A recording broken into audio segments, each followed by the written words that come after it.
Welcome to Accelerated. I'm your host, Vitaly Golomb. On this season of the podcast, we're hearing from some of the global leaders in everything electric and autonomous, moving us quickly into the future. On this episode, I speak with Marc Ausman, the co-founder and CEO of Airflow.aero, which is building an aerial logistics network for same-day e-commerce using electric short takeoff and landing aircraft. He was Chief Strategist on the Airbus Vahana eVTOL program and an early employee at Eclipse Aviation that brought to market the world's first very light jet. Marc was also a board member at the Experimental Aircraft Association and served with the U.S. Navy as a Naval Flight Officer and board of the P-3 Orion. Marc and I spoke about the transition from military aviation to business, the complexities of creating and certifying new aircraft, the eVTOL market, drones, and what he is excited about in the near future of aviation, and much, much more. Marc, thank you very much for joining us today on Accelerated. I'm excited to talk to you about some very interesting developments in aviation. I'm definitely of the fast cars, motorcycles, and airplanes type of person. Of course, I don't have your background, and we'll dive right in. You did what everybody should do, which is let somebody else pay for your flight training. Tell us a little bit about how you grew up and what led you to join the U.S. Navy. Yeah, Vitaly, thank you very much for having me on the show, and glad to be here.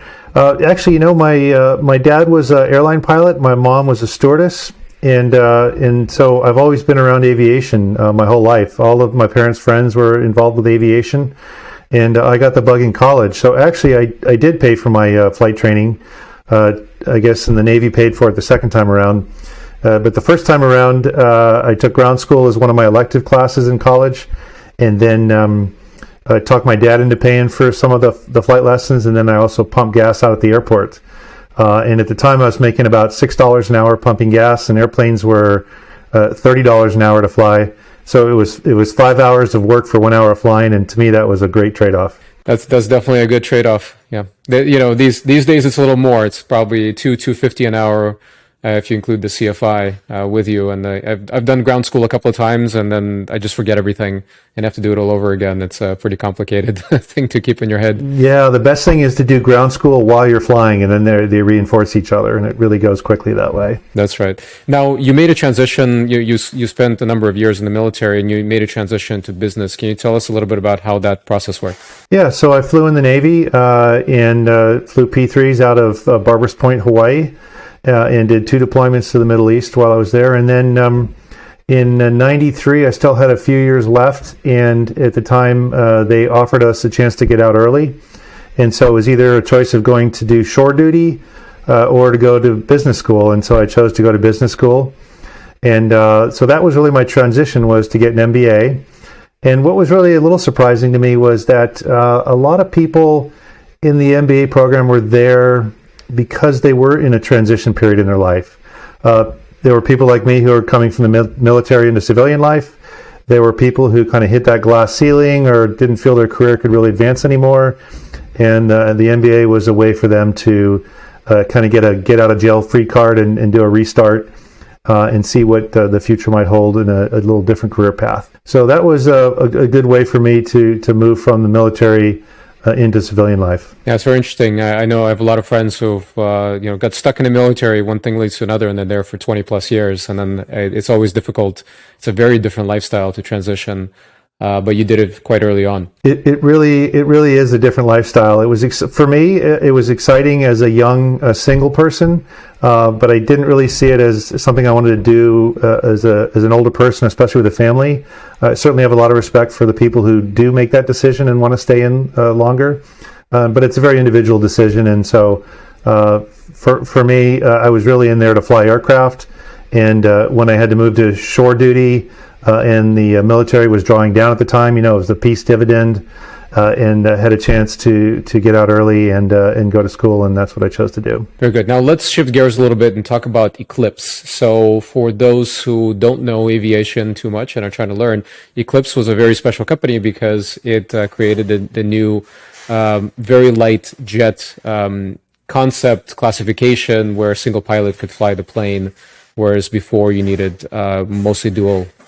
And other reasons, and it was much more efficient. You spent a number of years in the early days of Eclipse there. Can you talk about the challenges of designing a new aircraft and how that went? Yeah, there was, designing any new aircraft is a challenge, and aircraft are incredible pieces of machinery, and I have a huge amount of respect for the engineers who are able to design aircraft. They're incredibly complex, at the same time incredibly safe, and developing them in a very challenging regulatory environment, which, if you know how to operate in, is actually quite beneficial.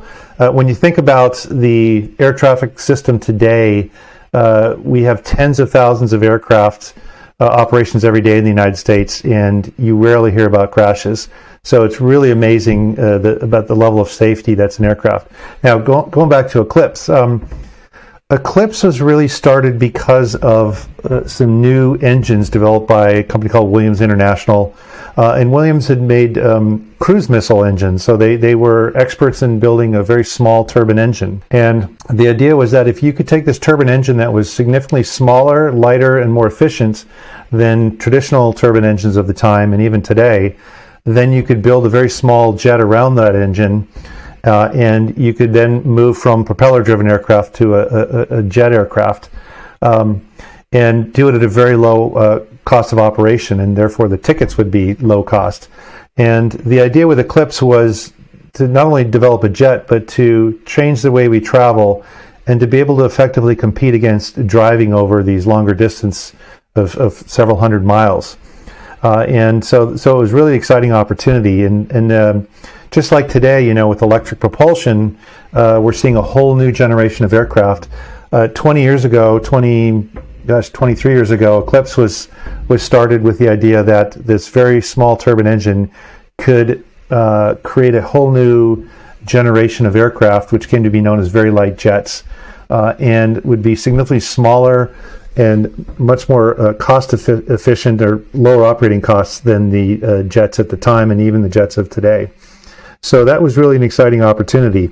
The challenge with Eclipse was that we were adopting several new technologies that were enabling the aircraft to be low cost. And there's an old saying in the aircraft design business that you only want to have kind of one new thing on an aircraft, whether it's a new engine or a new set of avionics or a new airframe. And in our case, we had a new airframe, new engines, and new avionics. So everything was new, and that was quite a challenge to get that through. It turned out we had some challenges. There was really three things that were enabling this new light jet. One was the engines that I talked about.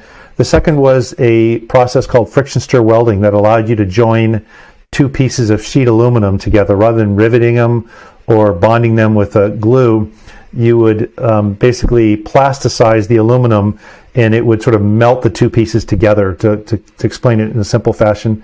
And the third was the integrated avionics suite. So at the time, most of the instruments in avionics came from different vendors, and they were all kind of independent systems on the aircraft. And what we wanted to do was, through digital systems, basically integrate them all together into one system with the appropriate levels of redundancy and everything, of course. But that would lower the cost, lower the weight, and allow you to kind of simplify the overall systems. And I think we reduced like 70 boxes down to like 20 boxes in the aircraft, something like that. And so those three things really had to happen. It turns out that the engines didn't work, and we had to get new engines. Friction stir welding worked beautifully, and we thought that one would be really, really hard, and it turned out to be worked really well, and we got that process certified early.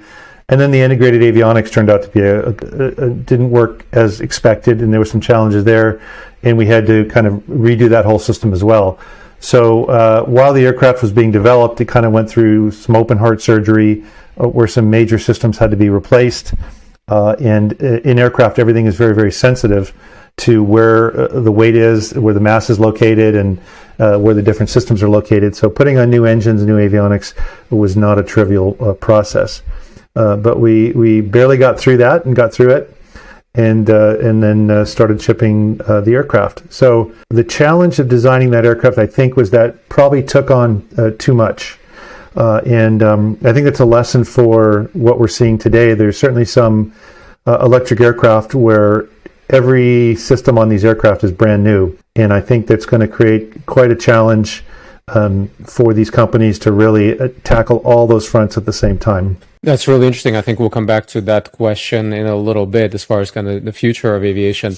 Now, Eclipse, yeah, I mean, that's quite a challenge. The company famously kind of ran out of money several times back before it was cool to run out of money. Um, and really, besides the kind of triumvirate of technologies that was you just described talking about putting together, it was also a new type of plane that had to be approved by the FAA as a new type, not just a new airframe with all these different. But it's almost like an impossible feat where you have risk on top of risk on top of risk that you're stacking, and then you're trying to certify a whole new type of aircraft. Can you talk a little bit about the certification process with FAA and kind of the unique challenges that you had at Eclipse with the new jet type? Well, certainly when you go to build a new aircraft, you have to take this into account ahead of time. You have to take into account the regulatory process. You can't, design and build an aircraft and then fill out some paperwork and then it's certified. It doesn't work that way. It's core to what you do, and it's core to the development process from the very beginning. So, to Eclipse's credit, and I wasn't directly involved with the certification, team and stuff, but the FAA was involved very early on, and there's always this ongoing negotiation process with them on these new technologies. So there's something called a means of compliance, and if there's a published means of compliance or somebody else has already had something approved that's very similar, you can use that and say, look, they did it this way, we're doing it the same way, therefore you should approve ours, and it usually gets approved that way. But when you're creating something from scratch, you have to come up with your own means of compliance and basically justify the safety of this new way of doing things. So we had to justify that these engines would work. We had to show that the friction stir welding was strong and that it was stable over long periods of time, and so on and so forth. And so that's really part of the challenge, and it's just a process that you have to work through, and knowing what that process is. And there's people out there that you can hire who are very familiar with this process, and it's a very specialized skill, and you get them involved early on, and you just have to work through this. And so the more unknowns you have, meaning the more things you have on your aircraft that have never been certified before, adds risk and adds unknown unknowns to the process. And so on one hand, if you build a very traditional aircraft, put it through the process, you can pretty much know what you got to do to get through it, and the time frames and the costs and everything, because that people have been down that road before. But you're not really introducing anything new. So if you really want to push the technology forward and push the capabilities forward, you have to introduce new things, and that's where it gets a little exciting. And we certainly did a lot of that at Eclipse by introducing some of these new technologies I mentioned earlier. And it's simply a matter of making a case for the safety of those new technologies that you're introducing. That adds time and risk, but it's totally doable if you kind of build in some allowances for that. I think one of the big challenges is, I remember towards before the aircraft was certified, you're ramping up production. There's always stuff that has to get done before it's finally certified. You never know exactly when it's going to be certified, but you're hiring more people for production. You're ramping up all these different systems and processes, and so you've got from a management perspective, your cash burn is going up and up and up, but you still can't ship the aircraft. So it's a bit of a tricky balance there at the end. And then once you do get that, what's called a type certificate, then you can start building the aircraft and shipping the aircraft. You can do that on a very limited scale until you get what's called a production certificate. And the production certificate basically is a way to say that the aircraft that you're building exactly matches the type certificate. And until you have those processes in place to guarantee that the production aircraft matches the one that got the type certificate in the plans, then that's when you can really start ramping up production. Gotcha. Yeah, that's a great walkthrough. Now, after Eclipse, you decided to get more into the kind of the component side, and you're part of a company called Vertical Power. Tell us a little bit about what the mission was, and you got right into the middle of the financial crisis and were raising money when it was very difficult. Tell us a little bit about that journey. Yeah, so that was certainly an exciting journey. So Vertical Power was and still is, a company that made avionics for small aircraft. Specifically, we made systems called electronic circuit breakers. And these were taking older mechanical systems, such as fuses, relays, switches, things that wear out, things that arc when you switch things on and off, and move those systems all to solid state, what are called FETs, field effect transistors, are basically solid state switches, and a processor based system. So we moved mechanical systems, that have been around for 100 years, to digital systems that allowed you to have much more control and much more fidelity in terms of understanding what's going on with the electrical system in the aircraft. And so you could install those boxes in the aircraft and take out a whole bunch of weight and simplify wiring. And you see systems like these in much larger aircraft. For example, the Boeing 787 has electronic circuit breakers. The F-35 fighter has electronic circuit breakers. And we were developing a system that was targeted at the lower end of the smaller general aviation aircraft. And now you got stuck a little bit in the financial crisis with that company. How was that raising money then?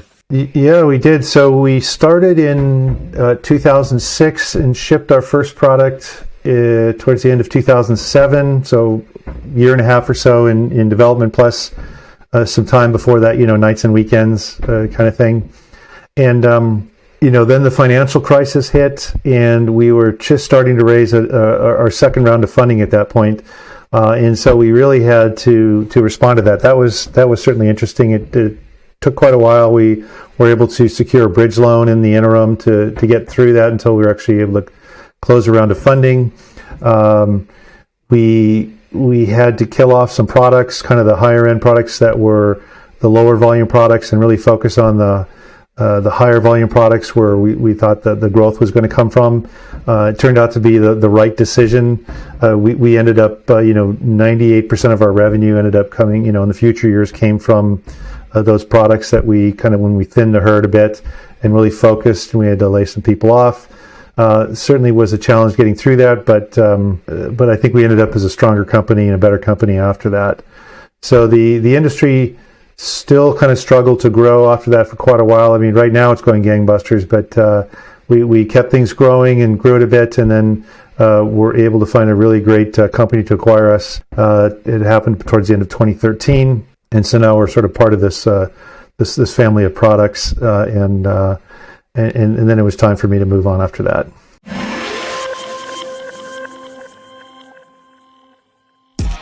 I'm really excited to share something a long time in the making with you.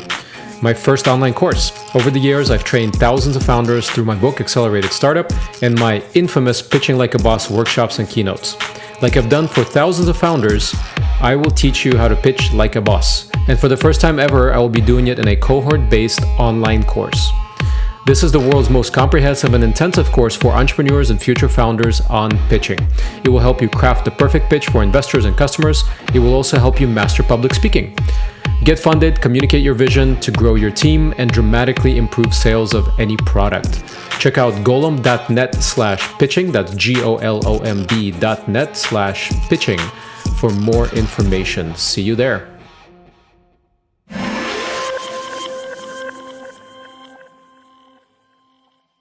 So you went from flying planes for the military to developing a new type of airplane to developing new H components to getting involved in drones. Talk a little bit about Unique and your time there, and what was it like battling the 400-pound gorilla in the drone space, DJI, that's really absorbed everybody there. Yeah, I really wanted to stay in aviation, and I thought that the drones were going to be this next big wave of technology in aviation, and really some exciting stuff going on. DJI came out early, came out up front, came out strong. There was a few other players that were kind of in the market as well. So Unique was one of them. It's a Chinese company, and we'd open an office. I helped the founder open the office here in the United States. And then there was a couple other companies startups as well, building these, smaller consumer drones. and we also had some commercial drones.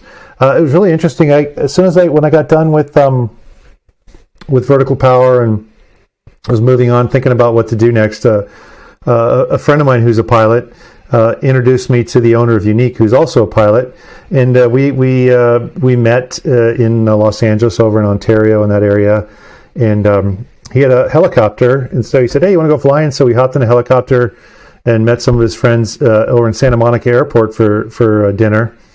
Had dinner there and hopped back in the helicopter, and just as we were starting the engines and getting the taxi clearance after that, they said the airport's closed. We were trying to get out before it closed, but they shut it right down on the hour. We couldn't get out, so we ended up actually spending the night together in a hotel, just hanging out and chatting about drones in the industry. And so then he invited me to kind of help him get this U.S. group started. There was literally a big trade show. He had a big 30 by 30 booth rented at a big trade show, and literally nothing was done. It was like 30 days away. So he's like, "I need some help to get this going." So we got the trade show up and running, and that was a big success. And then that kind of morphed into kind of running the U.S. operations. And I would say certainly DJI was way out in front. I remember they were raising a lot of money. We had raised some money as well, but not nearly as much as DJI. And I don't know if you, Vitaly, I don't know if you remember the old Avis commercials. Remember We Try Harder? Yeah, absolutely. They just kind of admitted they were number two and didn't try to beat Hertz. I think going after DJI and trying to beat DJI was kind of a futile effort, but it was a pretty big market opportunity. And I think just trying to be a strong second place player in that market. Ahead of the other, there's 3DR and there's there was Parrot and there was others in that market as well, and so I think we really did a great job. I mean, I was able to bring in a great tech support team, great sales team, and really just saw phenomenal growth in that business. Then there were some kind of internal challenges within Unique. I won't go into that, but that was an exciting time, and I think moving from being able to stay in aviation and kind of working through drones. I was working with, doing consulting with companies who were looking at autonomy, companies that were looking at VTOLs, different kind of opportunities. And that kind of led to working with eVTOLs. And for the audience who don't know what that is, eVTOL is an acronym for electric vertical takeoff and landing. And these are electric aircraft with electric motors. And instead of having one big rotor like a helicopter, they have maybe 8 smaller rotors. And so if one of the rotors fails, you still have 7 others to lift the aircraft. And what's exciting is they take off vertically like a helicopter, and all the lift comes from the rotors. Then they transition to horizontal flight, so they have a wing. And now once you've transitioned to horizontal flight and the lift comes from the wing, you need much less power to move the aircraft forward or keep it in the air. So it's very, very efficient as it's moving forward on the wing. And then when you want to land, you transition back to vertical flight mode where you're now lifting the aircraft with the rotors, and then you can land just like a helicopter on a small space. So they're not always this configuration where that you have a transition situation. Sometimes you have kind of an octocopter like volocopter, right? That doesn't have a fixed wing component, it's just all props. Right. And that's a multicopter. That's more like the drone where they're always getting the lift from the rotors. And also just to clarify for the audience, so when we talk about drone, we mean like a small consumer drone that could carry like a small camera. They might have a built-in camera on a gimbal, or it might, you hear about package delivery drones, so it might carry a small package, maybe 2 pounds, 3 pounds kind of package. When we're talking about an eVTOL, we're talking about a full-scale aircraft that's designed to carry cargo and passengers. Typically, they're in the 2 to 5 passenger range in there, just to give you a sense of the scale of the aircraft. And so, the flight dynamics are similar in some ways, but in many other ways, a small drone behaves and acts in a very different process than a larger eVTOL. Just the power to weight ratio of the motors versus the lift they're able to generate is very, very different.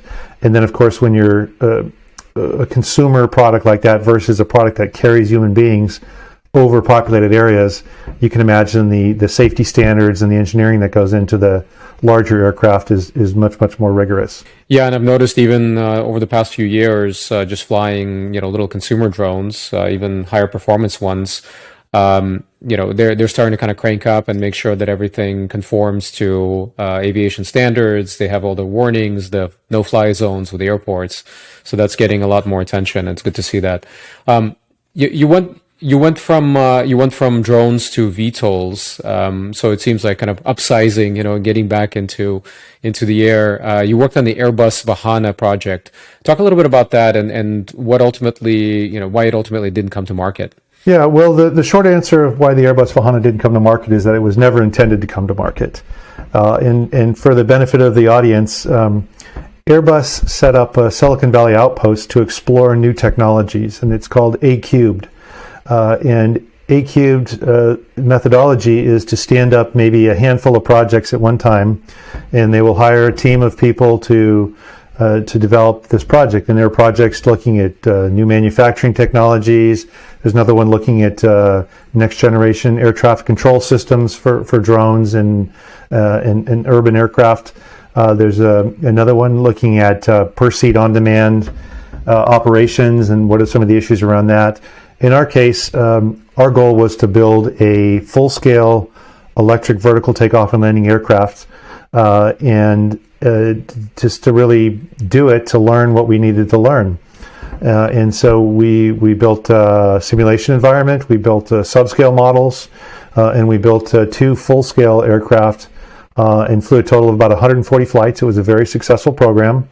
It accomplished all the goals it was meant to accomplish. And then we did a lot of knowledge transfer back to the folks at Airbus in Europe.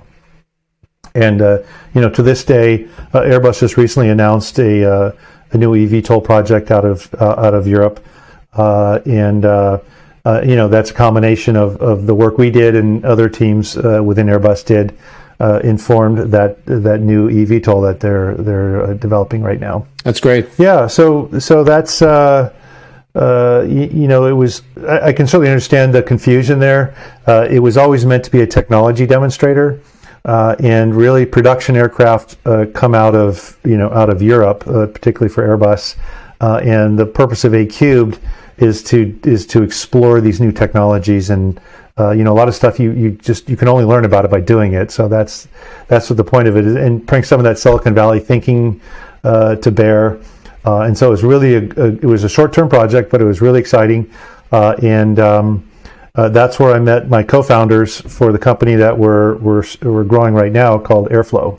So that brings us to Airflow, your baby. Finally, after a career of working with other companies and kind of all different parts of aviation, you build this company that has a very unique value proposition for short takeoff and landing, electric short takeoff and landing versus vertical takeoff and landing. Talk a little bit about what made you interested in that particular part of the market, and where do you see the opportunity for the company? Yeah, so Airflow was started by 5 co-founders. All of us worked together on the Airbus Vahana program, and I was the chief strategist, so I was focused on things like operating costs and risk mitigation, regulatory environment, evaluating autonomy and looking at autonomy all around the world and what the opportunity was to bring an autonomous aircraft to market. And my other co-founders were focused on the engineering side of things. So we had a pretty broad and deep view of the electric aircraft market, both what the use cases could be, what the technical challenges, the regulatory challenges are in that market. And we're probably one of the few teams in the world that actually had a chance to do a do-over on this, and to really build and spend tens of millions of dollars building a full-scale electric aircraft, learn what we learned, and then have a clean sheet to go do what we think is the right answer after everything we learned there. So our view is that eVTOLs are certainly very exciting aircraft. They bring new capabilities that traditional helicopters can't bring. But we think they're very technically complex. There's regulatory challenges are certainly very large and unknown, and the market for those aircraft really doesn't exist today. So keeping in mind that there's many different ways to bring electric propulsion to market, and eVTOLs are only one way. And I think our friends at Uber did a really excellent job of promoting electric propulsion, and along the way promoted this kind of one single use case that a lot of the investment community and a lot of people kind of rallied around and got behind, because that's what everybody was talking about. But because we'd already built and flown an eVTOL, we knew that that was only one of many different ways to bring electric propulsion to market. And by bringing electric propulsion to market in other ways, we could expand the benefits of aviation into many different use cases beyond this kind of idea of moving people, between rooftops. So what Airflow does is an electric short takeoff and landing aircraft, and we have electric motors along the front of the wings, and those motors blow air over the wings, what we call blown wing technology. And this technology allows you to, by blowing more air over the wings, allows you to create more lift and have more control at slower airspeeds than you would normally have with a traditional aircraft, that doesn't directly blow air over the wings. And you really can't put small turbines or small piston engines along the wing like that, because pistons and turbine engines don't scale down very well. They're very, very loud, very inefficient in terms of fuel consumption, and having to do maintenance on all those engines would just be a nightmare. So it's never really been commercially viable to do that. But now we have electric motors. Electric motors scale up and down very linearly, power versus weight, very low maintenance, very quiet. And so now you can put them along the wing, and you can blow air over the wing to enable this blown wing technology in what's called distributed electric propulsion. So you're distributing electric propulsors all along the wing. And so our value proposition is that we can take off and land in very short distances, and we can get more cargo, more people into smaller airports than you can with traditional aircraft. And we these aircraft can be operated for about a third of the operating cost of an equivalent sized eVTOL. So let's kind of unpack that and kind of summarize it. On the aircraft development side, and from a sort of a startup risk management side, an eSTOL aircraft, or a short takeoff and landing aircraft, is much more traditional. Remember I told you earlier about how Eclipse, all the new stuff we were trying to do, just compounded itself and turned into a big challenge at the end of the day. What we've tried to do is really minimize the amount of new technology, and only carefully choose the new technologies that we need to get this outsized impact and give us these new capabilities that you normally can't get with traditional aircraft. And because we can do that, our aircraft is much, much simpler than an eVTOL. So the technical challenges are less, the regulatory risk is much lower, and I can't overstate the importance of that enough. That we have a much more clear path to getting to certification and to get through the regulatory environment, which means we have much, much less risk, because a lot of the stuff on there is already known to regulators, whereas on a VTOL, just about everything is brand new to regulators on those VTOLs. And so there's a lot of extra work that needs to be done to ensure that they're safe. That's fascinating, Marc. The name makes sense. The name makes sense now, Airflow. And it's fascinating. I mean, just a reminder for all the listeners who don't necessarily know the physics of flight. You basically create lift by running over a longer distance over the top of the wing than the bottom portion of the wing, and that's how you create lift. So if you're able to push more air than just flying through air molecules, then you can create lift. That's fantastic. I don't think I've ever heard of it being applied before. I'm definitely not an airplane designer, but this is new to me. Yeah, it's really exciting. And, blown lift we didn't invent the idea of blown lift. It's been around literally since the 50s and 60s. But it's never been commercially viable. So you've only seen it on X-planes and experimental aircraft that NASA tests and stuff, and the military has tested. And so now for the first time, electric propulsion, electric motors allow us to bring blown wing technology to market.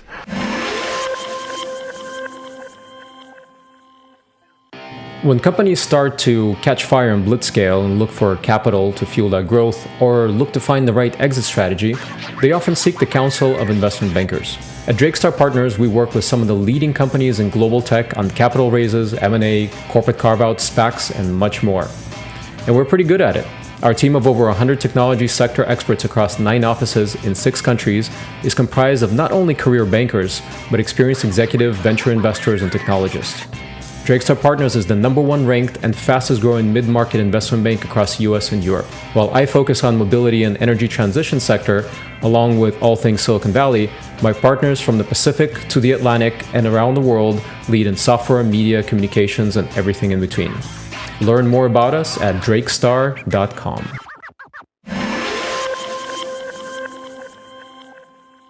And so instead of needing, say, 50 feet or 100 feet like a VTOL needs for a takeoff and landing area, we can take off in 150 feet, 200 feet. So it's just a little bit more space, but from an operational perspective, the aircraft is half the cost to acquire the aircraft, and it's a third of the cost to operate for comparable size aircraft as an eVTOL. And so what that means is you should use an eVTOL for missions where you really, really, truly need that vertical lift capability. And then everywhere else you can use our aircraft and get much lower ticket prices and can operate out of a lot of infrastructure that's out there, plus new infrastructure in the future. What's really important too is, this eVTOL vision is very exciting, but the infrastructure does not exist today. That infrastructure has to be completely built out from scratch. And existing helipads are, for the most part, dormant. They need to be revitalized. They need charging infrastructure. They need new fire suppression systems. They need new surveys in terms of approach and departure corridors. So there's a lot of work to get those up and running again. The biggest hurdle, perhaps, though, is community acceptance. And getting communities that have decades of resistance to helicopters to now say, hey, we've got this new thing there. And I think it will happen for sure, because these are going to be much quieter. I think communities will be open to them eventually. There just needs to be work to get through that. And so, you'd asked earlier why we chose not to do eVTOLs or why we chose the path we did. There's just a lot of miracles that have to happen for this eVTOL market to be successful. And, kind of based on that and based on sort of my earlier lessons from Eclipse, biting off probably more than anybody could chew, we're trying to really minimize the hurdles that we have to go over to get the business up and running. And so our aircraft can operate out of the 5,000 airports that exist today in the United States, and there's more all around the world. And most people don't even know it, but there's an airport in their backyard. So right in your backyard, there's an airport. And San Carlos Airport's right there. Palo Alto Airport's not far away. That's the one that I learned at. It's 5 minutes down the hill for me. Palo Alto is 25 minutes, even in traffic. So it's great. The municipal airport's a lot. Yeah, Reed Hillview's right down the street. Half Moon Bay's right across the way. Watsonville's, an hour down the road. There's actually 26 airports in the San Francisco, the Greater Bay Area. There's 15 in Phoenix. There's, I think, 20 or 30 in Los Angeles. You think of LAX maybe Ontario Airport in Los Angeles. There's dozens of airports there. Phoenix Sky Harbor is the one airport everybody thinks about, but there's 14 other airports in that metropolitan area. So they're all over the place, and you don't have to drive far. And so what we believe is that our aircraft can really reinvigorate the regional air mobility market and allow companies to fly aircraft between these smaller airports, or move people from the bigger hub airports out to suburban areas in these smaller airports. So maybe they fly them out to Concord Airport in the East Bay as opposed to having to drive an hour. You can do a 10-minute flight. So by reinvigorating the regional air mobility market with these new aircraft that are sustainable, they're very quiet, and they're substantially lower cost to operate than today's aircraft. We think that will really reinvigorate the market, and by using existing infrastructure, existing companies that operate aircraft today, existing air traffic control system, and growing the market that exists today, we can really grow this business and really have an impact on aviation much more quickly than perhaps other ways that people are exploring as well. I think there's room for all these, to be clear. There's room for all these. It's not one winner. There's going to be multiple winners. And really just want to emphasize that there's more than one way to bring electric propulsion to market. So speaking of which, I wanted to ask you kind of a combination question. I mean, first of all, it would be great to understand kind of the timeline for your technology, when we'll see that in market. And what are your thoughts on, there's been a lot of hype, especially this year, with a number of VTOL companies raising a lot of money, going public via SPACs, but for most people, they don't understand aviation and how long things take. Maybe you can tell us a little bit about the timelines to expect when VTOLs you think will have commercial operations, when your technology will have commercial operations, and what kind of markets are you excited about, new aviation markets that are related? Well, first, let me just preface all these comments by saying that this is truly an exciting time in aviation. There's so much money coming into aviation, and people making bets on new electric aircraft, hydrogen aircraft, battery electric aircraft. That just normally doesn't happen. When I was raising money, 10, 12 years ago for vertical power, nobody was looking at no investors were investing in aviation stuff. So it was really, really hard to raise money for anything aviation related. And there was the traditional incumbents who built aircraft for decades, just kind of doing what they always do, and they're still doing what they always do. So there really wasn't much excitement. So Eclipse to me was, in spite of what happened, was really an exciting, opportunity, because we were challenging the status quo. And so there's a lot of companies now challenging the status quo, and a lot of money coming in to support that. And I really do think that electric aviation has a lot to offer.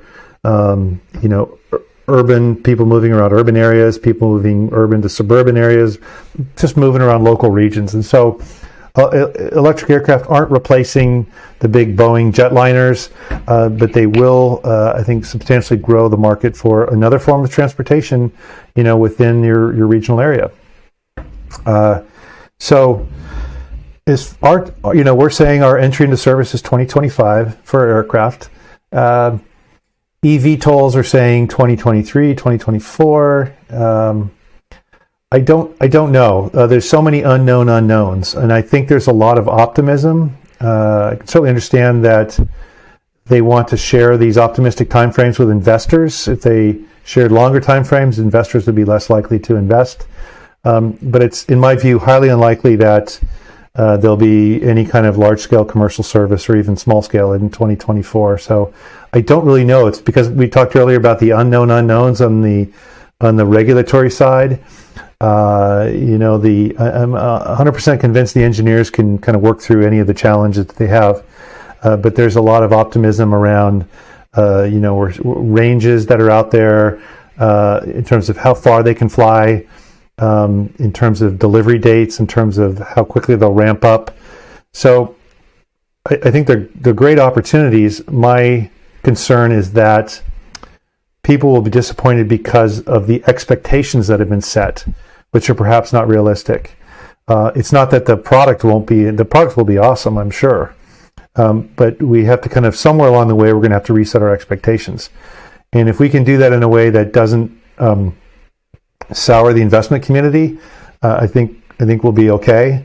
Because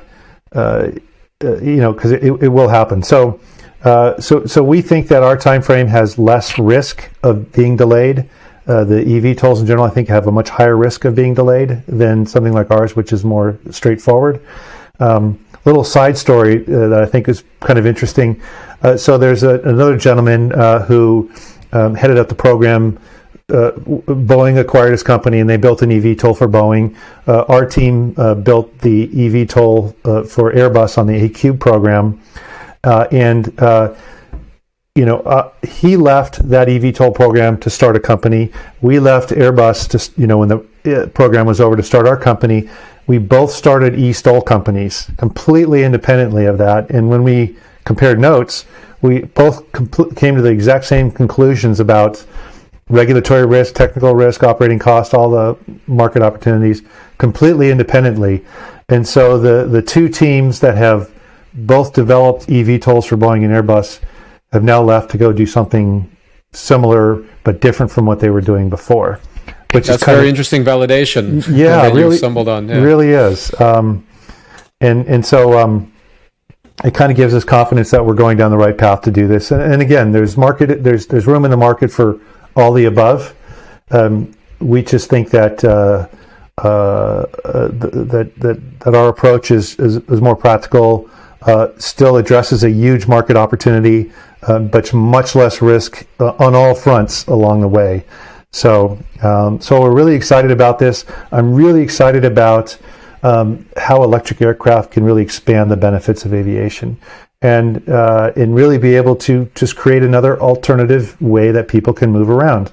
I think there's a bit of a red herring out there when they say that these aircraft will reduce congestion. I don't think they will. If you look at the number of people commuting in there every day in the Bay Area, for example, and then you look at the number of 4-seat aircraft that you could possibly fly around during a commute period in that airspace, you're not really going to make a dent in the commute patterns. But you are going to offer more solutions for people to move around and to really take advantage of these, densely packed cities which have their traffic challenges. And cities are just not going to build out rail and that sort of stuff. It takes forever and very, very expensive to do that. So, yeah, I mean, I think we could probably do a whole separate episode on air traffic control and the fact that the human-based 100-year-old radar-based technology air traffic control is definitely not ready for hundreds of little things flying up in the airspace. So that's quite a challenge on its own. Yeah. We'll see how long it takes. Yeah. But we could keep going. We've only been here for what? We're already over time, but yeah. No, we're doing great. So a couple of questions to kind of bring us home here, and to land this episode, pun intended. What are some of the common misconceptions that you see about future aviation? I mean, you already touched on a few of those, but what do you think would be? Is it really the area of the promise of the commute and all of that, or congestion, relieving congestion, or is it something else?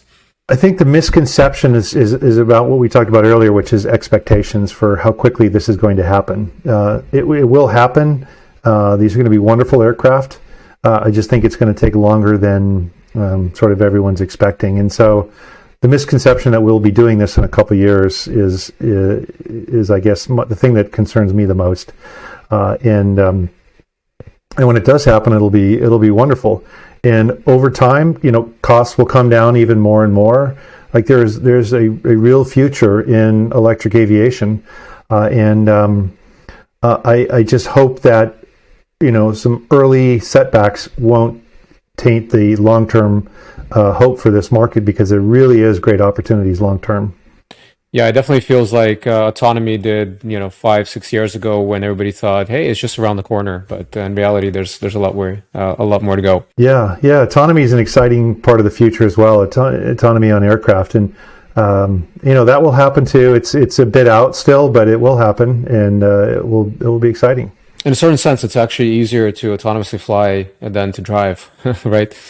So you're right on the money. It's because there's less variability in the environment around you. That's right. In autonomy, I use that word loosely. These aren't going to be autonomous. Probably remotely piloted is a better word, a better phrase for these. Yeah. So just to round it out, and I would love to have you in a future episode and kind of check in and see how we're doing on all these questions that we uncovered. Maybe in a year, situations change and timelines will change. But, I always like to ask this question at the very end, because we started at the beginning of your career and we've kind of gone up to present day. Knowing what you know now, what advice would you give your young self just leaving the Navy and getting into business? Yeah, the career path in the Navy is kind of interesting. You do have some choice in sort of asking about where you want to go, but at the end of the day, you're told what your jobs are when you're at the squadron, and you're told where you're going to go for your next job. And getting out in civilian life, you have a lot of choices to make, and it's often easy to overlook thinking about sort of your career and where you want to go with it and what you want to do with your life. So I would say to my younger self to think through that. I think for me, I'm happy the way it's worked out, but there's certainly a lot of choices that you can make that are very different from kind of how you might manage your career in the military. Well, Marc, with that, I want to really thank you for your time today. I learned a lot. I'm sure the audience will listen and get a good kick out of this. Really looking forward to reading more and seeing more about Airflow and the company doing really well and bringing products to market and doing some live tests and checking in with you in the future to get an update. So thanks again for being on Accelerated. For sure, Vitaly, good to talk to you some more. Thank you. That was my conversation with Marc Ausman, the co-founder and CEO of Airflow.aero. If you enjoyed this podcast, don't forget to give us 5 stars on your favorite podcast platform and share it with your friends. We have much more in store on the season of Accelerated, and we'll see you on the next episode. As always, you can find me at golomb.net.